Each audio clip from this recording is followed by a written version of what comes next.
Hey guys, so today I'm going to show you how to create borders in Excel. So let's get started.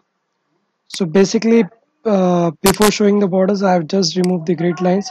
You can go to View tab and click Grid Lines to remove the borders.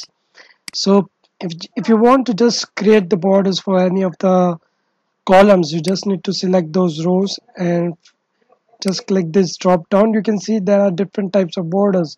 Based on your requirement, you can click on any of the borders. So in this case, I will just select all borders.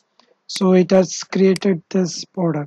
So just in case, if you want to create borders with the colors, you select this thing and then select borders, then select more borders, then you can select the color from here. If you want blue color, you can select blue color.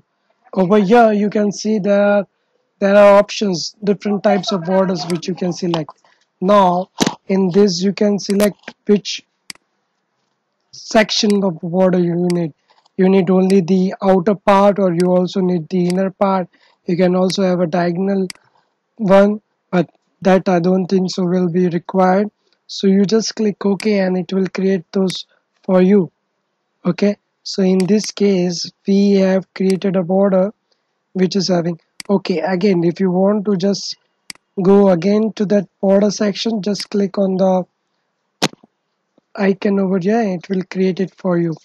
So just make sure you select the right section, so automatically it gives black color.